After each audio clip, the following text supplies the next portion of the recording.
If there was one physical subject, one material subject that we should focus on, in my opinion, it is very clear that the head of the snake is the financial system. We can argue till the end of time about who runs the world. Is it the Jesuits? Is it the reptilians? Is it the Illuminati? Is it the Freemasons? We can go on and on and on and on about this.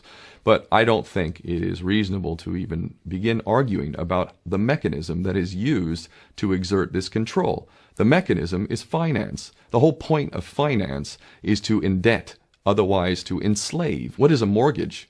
I mean, what does that stand for? It's a death grip. So when you get a mortgage, you have a death grip held over you because you are in debt. You don't even own the house. The bank owns the house that loans you the money to buy the house, unless you're fortunate enough to have all the money to buy it outright. And even then, you can be taxed by the government, and if you fail to keep up with those taxes, the government can then take it from you. The whole system is based on a financial fraud, which effectively takes the power that we have and it gives it to a tiny group of individuals who are running the world through the control of finance. With the infinite supply of money that we have allowed them to take, they have literally an infinite supply of money, and with that money, and from their psychopathic point of view, they have bought everything and everyone who can be bought. So those of us who cannot be bought, because we operate on a level that goes way beyond the material, we are not rewarded for such behavior, we are punished for such behavior. And the most slovenly, disgustingly criminal, pedophilia, corrupt moral individuals, those are the ones that are rewarded in this system, which is upside down. We reward the pedophiles, we reward the corrupt, we reward the liars, we reward the people with no morals at all, and usually we compromise them under this system in terms of maybe a videotape. Maybe Barack Obama is gay. Maybe we have videotape of him having sex with another man, or perhaps some other acts that may be not so popular amongst many of the electorate. Or maybe we have videos of political leaders having sex with little boys or little girls. If I was in charge of the world and I was a psychopath and completely drunk on my own power, you can bet damn sure that's what I would do.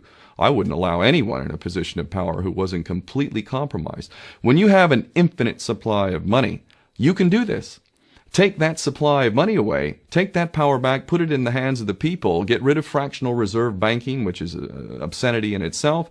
Listen to the lessons of Jesus Christ. If you're a Christian who got really pissed off when he went to the temple and he saw what the money changers were doing, let's take back control of the issuance of money, and not just on a national level. I'm happy to see in Denmark that you have your own currency, you don't have the euro, but on every country's level, they should be issuing their own currency in a transparent, non-usury based way in which it really, truly benefits the people. And in that way, we can literally free ourselves of the banking debt which is drowning us all, and we can stop scrambling for the crumbs from the table of these filthy rich psychopaths and live in a state of abundance just by changing this one thing. And I'm not just talking about abundance for Western nations who have an artificially inflated value with their currencies. We all in the West are guilty of having that reward while the rest of the world is sucking on it.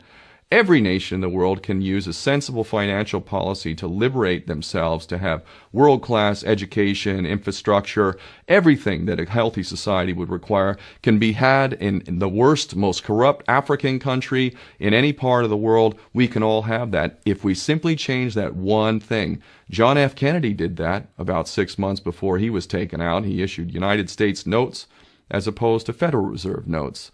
I can assure you the powers that be knew the power of that act, and they took him right out. So the bottom line is, if we as people understand this very simple principle, just this one thing, change this one thing, we can solve every other problem you can name. I don't care what the problem is. I can bring it back to the financial system and an infinite supply of money for a bunch of psychopaths who are running the world, as opposed to an abundant supply of money for all of us. So in that sense, I'm very optimistic. This is not rocket science. I am not the smartest guy in the room. We can all understand this. And as soon as we do, we can exercise the same power that we had, but relinquished, and we can have a future for ourselves and our children. There's a lot to be optimistic about, quite frankly.